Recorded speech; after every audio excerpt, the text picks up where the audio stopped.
Yo, what is up guys? It's Pedro here, and in today's video, I'll be talking about Kliff Kingsbury being a top candidate, a potential top candidate for the Chicago Bears. Also, Eric Bieniemy today got fired from UCLA, some other things as well. If you guys are new, make sure to subscribe, hit that like button and that notification bell as well. We're a few weeks away from the end of the year, trying to hit 15,000 subscribers, so go ahead and hit that subscribe button. It's free, takes 1 second. I think about 40% of you guys who watch are subscribed. So let's talk about the important stuff first, which is the Kliff Kingsbury stuff, and then we'll talk about some former Commanders, Eric Bieniemy and Manuel Forbes, stuff like that. So Kliff Kingsbury, he is obviously the current Washington Commanders offensive coordinator, and he has been a name for a potential head coaching spot in Chicago, some other teams as well that are looking for a new, potential head coach. And the last few weeks, that's kind of slowed down a little bit because, the Commanders' offense hasn't been as good.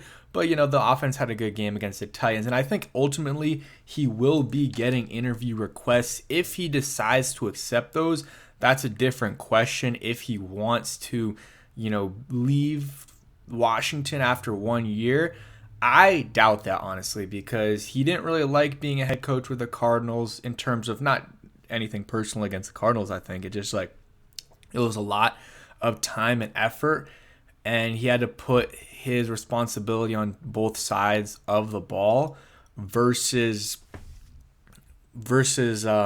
with here in Washington. Sorry, I was thinking about something else, but here in Washington, he can just focus on the offense, and that's half the work. So he can spend a lot more time working with the offense versus worrying about some of the defensive, players, who's going to play this week, administrative stuff too, on the defensive side of the ball, and even special teams a tiny bit. So it definitely helps out there. And I think, it's just been the first year with the rookie quarterback. I think, he knows that, maybe they'll do something this year, and we'll see. If they, I know I'm just a hypothetical, I'm getting ahead of myself, but if they win the Super Bowl, maybe, he's like, what, I'll go ahead and go to another team. But that's very unlikely. Hey, if it happens, I'll be the happiest guy ever. I think a lot of us will be.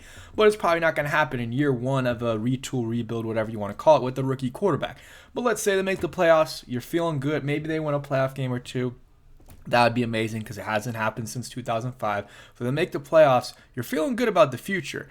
Kliff's like, you know what? We're building something special here. Let me stay at least for another year, maybe 2 more years, depending on the whole situation. Ben Johnson did that with Detroit after a few years in Detroit.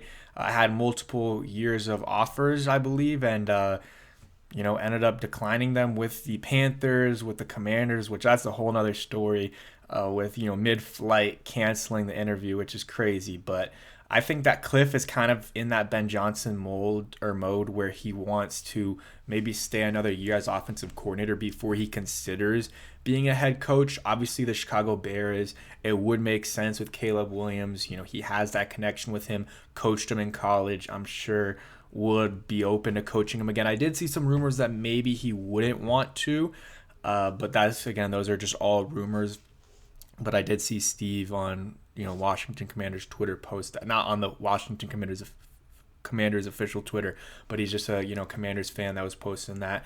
Kliff, I think he'll be here for at least another year, maybe 2 more years, or maybe he wants to just be an offensive coordinator the rest of his career, and he'll stay as long as Jaden Daniels is here as a Washington Commander, or as long. Maybe Dan Quinn decides to, maybe this is going really well, and Dan Quinn in his 6-7 years decides to retire, and then he brings in Kliff as the head coach. Whatever. I'm just a lot of hypotheticals there, but I think it's not safe to say. But I would, if I was betting on it, I would bet on Kliff to stay. And check out BetUS. Not, this video isn't sponsored by them, but check out BetUS. They got odds on everything. But yeah, I would say Kliff, more likely than not, going to stay another year with the Washington Commanders. But did want to talk about that. Bears, this is already starting, the rumors. So they fired Matt Eberflus. There's going to be other teams that might fire their guys as well. So it's something to watch out for throughout the season. The Jets fired their, Robert Saleh early on in the year. You got the Jaguars who might move on from Doug Peterson. I even saw some rumors about the 49ers, which would be crazy, moving on from Kyle Shanahan. I know he's not, they haven't had a good year, but a lot of injuries there. But that's another rumor. There's so many different spots. The Saints fired Dennis Allen.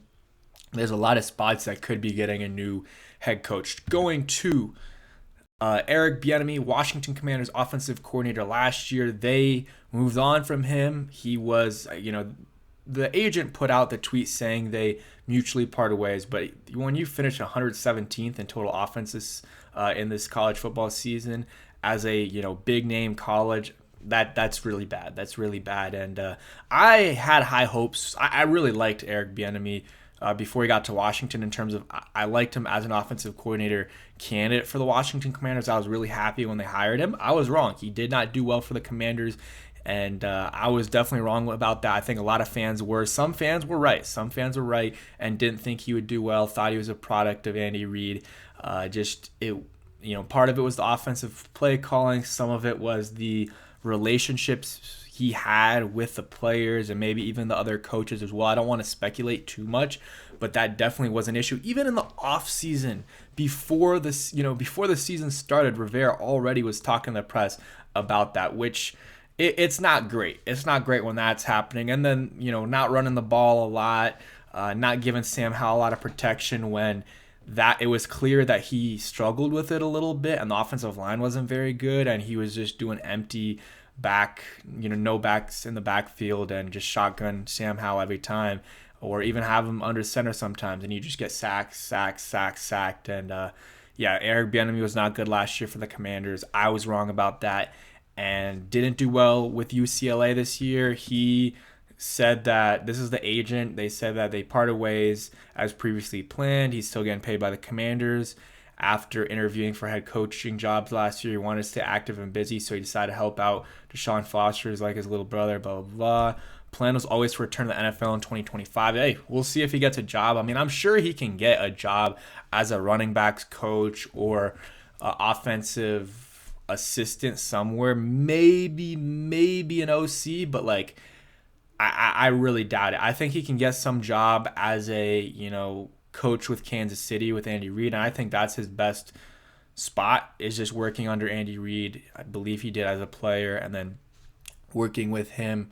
Actually, I don't know if he was under him as a player. I know he played in Philly. I think so. Not completely sure there, but I think that's his best spot, is just working under Andy Reid.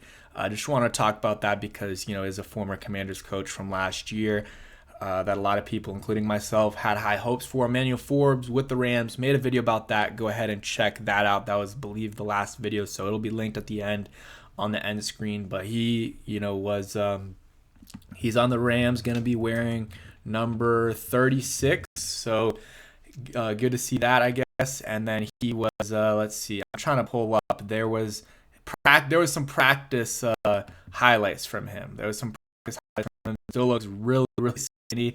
I don't know how he's that skinny as a cornerback, but it is what it is. We'll see what he does. Rooting for him. I know it has 25 there, but I believe his number got announced today as 36. Rooting for him. Hope he does well with the Los Angeles Rams. I think it's not a bad move by them. He's a former first-round pick. Maybe he was a little overdrafted, but he's still mocked in the first round by a lot of analysts and stuff. So he's a talented guy, and maybe it'll work out with the Rams. I don't know.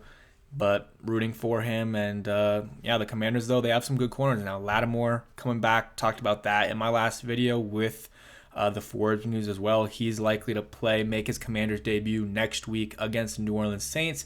And then you got Mike Sanders still. You got Noah Iguanagani, who's been solid as well. So I think the Commanders, honestly, I wouldn't say set at cornerback, but they don't need to be spending a lot of money or draft capital at the cornerback position this offseason, which is really, really good because they kind of retooled the whole cornerback room. They bring in Marshawn Lattimore, Mike Sanders still, Noah Iguanagani was a good signing as well. I wouldn't mind signing a veteran or drafting a guy. Maybe they sign a one-year guy, veteran that's a, okay guy, borderline starter, and then draft a guy in the third or fourth round. I don't mind that at all, but the cornerback room right now is looking really good.